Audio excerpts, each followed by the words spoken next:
Pakleni plan Amerikanaca. Koje teške kompromise Biden traži za Kosovo? Predsjednik Sjedinjenih Američkih Država, Joe Biden, uputio je pismo novoj predsjednici Kosova, Vjosi Osmani, u kojem je naveo da se u cilju postizanja konačnog sporazuma i Priština mora da pravi teške kompromise na tom putu.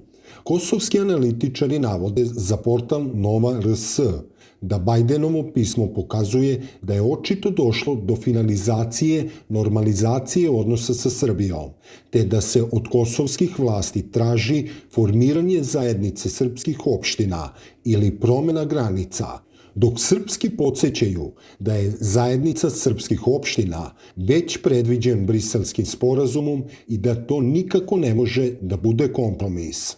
Od početka pregovora Beograda i Prištine jasno je samo šta se traži od srpske strane. Gotovo svi zapadni partneri već dugo insistiraju da Beograd prizna nezavisnost Kosova. U jednom trenutku stizale su poruke da bi se i Evropska unija i Sjedinjene Američke Države složili i sa razgraničenjem, ali sa odlaskom Donalda Trumpa iz Bele kuće ova opcija je, čini se, otpala. Sada se od obe strane traži postizanje sporazuma o normalizaciji odnosa i uzajamno priznanje, a prvi put od dolaska na predsjedničku funkciju Joe Biden je Prištini, osim pomenutog, poručio da će preko normalizacije odnosa sa Srbijom moći da ostvari svoje potencijale i u potpunosti se integriše u evroatlantske integracije. Biden je u pismu Vjosi Osmani u tom kontekstu pomenuo i teške kompromise koje će morati da napravi na tom putu. Znam da će postizanje tog cilja zahtevati fleksibilnost i teške kompromise na tom putu, a Sjedinjene Države će vam biti partner na svakom koraku, naveo je u pismu američki predsjednik. Šta je za američku administraciju težak kompromis koji će dve strane morati da naprave oko Kosova?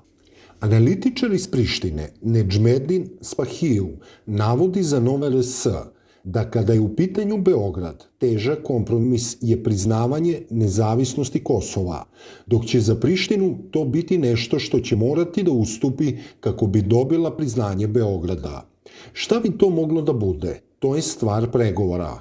O tome se pregovara već 10 godina. Kosovo je već preduzelo niz postupaka da bi dobilo priznanje. Od decentralizacije preko formiranja opština sa srpskom većinom, kojih ranije nije bilo, do zaštite zona kod crkava i priznavanje njene imovine. To su bili ustupci, ali očigledno nisu bili dovoljni za Srbiju da bi za to dala priznanje, smatra Spahiju. On navodi da su nakon svih tih ustupaka preostale dve stvari. Da se napravi zajednica srpskih opština ili da se da deo teritorije za priznanje. To je jedino što bi Kosovo moglo da da za priznanje.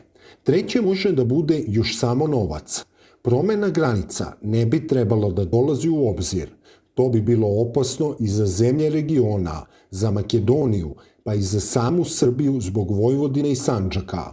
Tako da verujem da u tom kontekstu može da se još pregovara oko obima ovlašćenja zajednice srpskih opština, da li će biti manja ili veća. Priština će se truditi da budu što manja, Beograd da budu što veća, zaključuje Spahiju. Analitičar Fatmir Šeholi navodi da koliko god da je pismo Bidena ostavilo pozitivan aspekt za građane Kosova, u isto vreme je uzburkalo strasti u delu koji se odnosi na težak kompromis.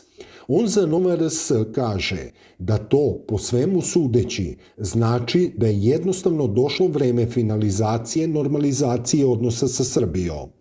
U toj finalizaciji odnosa sa Srbijom definitivno treba obavezati obe strane, a pogotovo kosovsku za realizaciju i implementaciju svih sporazuma međunarodnog karaktera koji su postignuti u Briselu. To podrazumeva i formiranje zajednice srpskih opština. Od 2013. godine, kada su potpisani svi briselski sporazumi, na severu Kosova imate vraćanje tužilaštva, policije i integracije Srba u sve institucije Kosova, a posebno treba apostrofirati održavanje po prvi put lokalnih izbora u opštinama na severu. Sa druge strane, formiranje zajednice srpskih opština je ostalo sa strane. Nije napravljen ni statut, ističe Šeholi.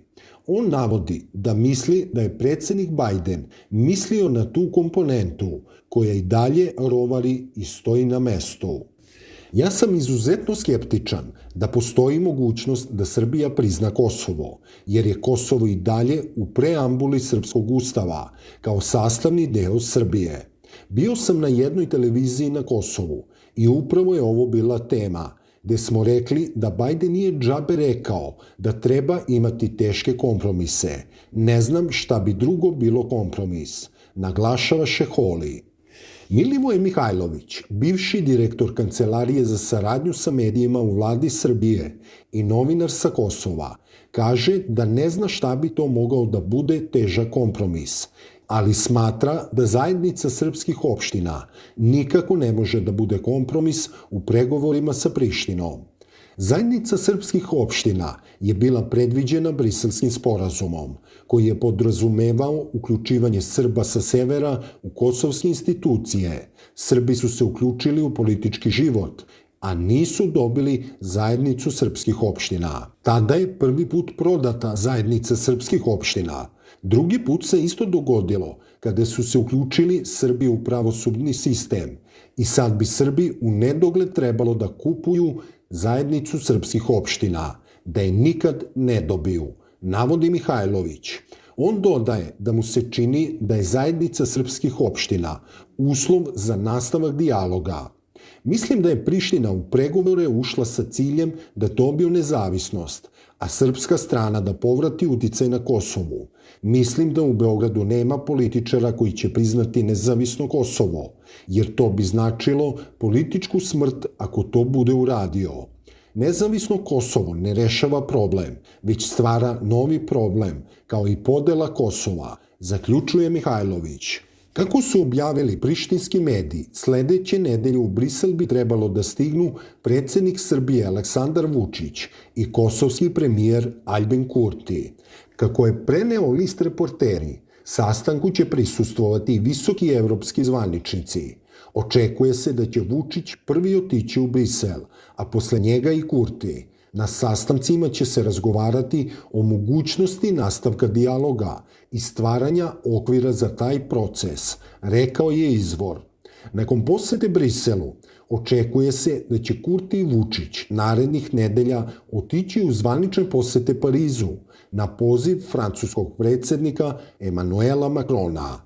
Na sastancima u Briselu i Parizu razgovarat će se o novom formatu dijaloga između Srbije i Kosova. Na sastancima u Briselu i Parizu razgovarat će se o novom formatu dijaloga između Srbije i Kosova uz posredovanje Evropske unije, preneo je Kosovo online. Sa druge strane, za Srbiju je Briselski sporazum nešto što mora da se ispoštuje. Insistirat ćemo na tome da Priština ispuni svoju jedinu obavezu koju ima, poručio je predsjednik Srbije Aleksandar Vučić. Ako smo mi mogli da ispunimo sve svoje obaveze, i Priština će morati da ispuni jednu jedinu koju ima. Na tome će naša strana insistirati i verujem da će to otvoriti vrata daljim razgovorima i postizanju mogućeg kompromisa između naše dve strane, rekao je Vučić na zajedničkoj konferenciji za novinare sa nemačkim ministrom inostranih poslova Heiko Maasom. On je tako odgovorio: upitan da prokomentariše izjavu kosovske predsjednike Vjose Osmani, da pregovore treba resetovati i da Priština neće primjenjivati ništa što je do sada dogovoreno, kao i da li će Briselski sporazum biti ispunjen. Za Srbiju dijalog sa Prištinom nije izražavanje želja, već su to ozbiljni razgovori u kojima treba da se dođe do kompromisa na ozbiljan način. Za nas je ono što smo potpisali Briselskim sporazumom 2013. godine nešto što mora da se poštuje i Srbija će na tome insistirati, rekao je Vučić. On je napomenuo da Srbija i Nemačka imaju drugačiji stav po pitanju nezavisnosti Kosova, ali da Srbija želi da na ozbiljan način razgovara o budućnosti celog regiona i postizanju kompromisa, štiteći svoje državne i nacionalne interese.